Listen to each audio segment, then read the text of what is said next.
তৃণমূল কর্মীর নাম শুভাশিস মহন্ত। শনিবার রাতেই বাড়ি ফেরার পথে তার উপর হামলা চালানো হয় এমনটাই অভিযোগ। বর্ধমানে তৃণমূল কর্মী খুন, নিহত তৃণমূল কর্মীর নাম শুভাশিস মহন্ত।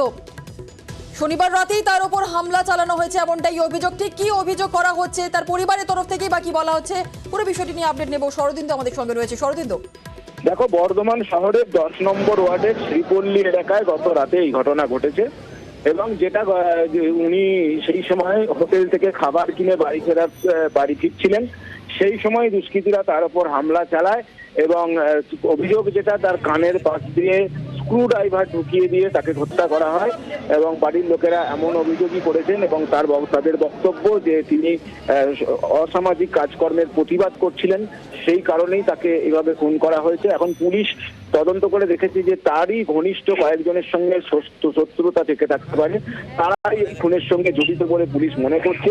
যদিও এই ঘটনায় এখনো পর্যন্ত কাউকে গ্রেফতার করা সম্ভব হয়নি, পুলিশ পুরো ঘটনার তদন্ত শুরু করেছে। তবে এই ঘটনাকে কেন্দ্র করে কিন্তু শহর জুড়ে ব্যাপক চাঞ্চল্যের সৃষ্টি হয়েছে।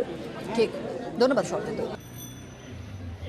ওকে পেছন থেকে মাথায় মারার পর সুযোগে ছিল, মাথায় মেরে সেই পুরোনো হিসাব দিয়ে ও কানের মধ্যে পড়ে যায় যখন, তখন মাথা থেকে রক্ত বেরোয়, কানের মধ্যে কি সব দিয়ে ওই স্ক্রু ড্রাইভারের মতন খুঁচিয়েছে। তখন ওর খুব যন্ত্রণা হচ্ছে, খুব কষ্ট হচ্ছে, তখন ও একবারে অজ্ঞানের মতন সেন্সলেসের মতো হয়ে গেছে। তবুও হাতটা তার শিরাটা কেটে ওদিক থেকে দৌড় এসে দায়ী করে পড়ে গেল।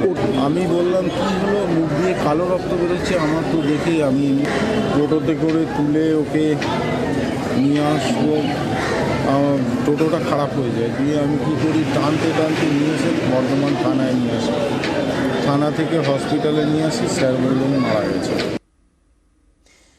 ধূপগুড়ি পুরসভার 1 নম্বর ওয়ার্ডের রাস্তার ছবি আপনাদের দেখাবো, কারণ ধূপগুড়িতে রাস্তা সংস্কারের দাবিতে সেখানে অবরোধ। গ্রাম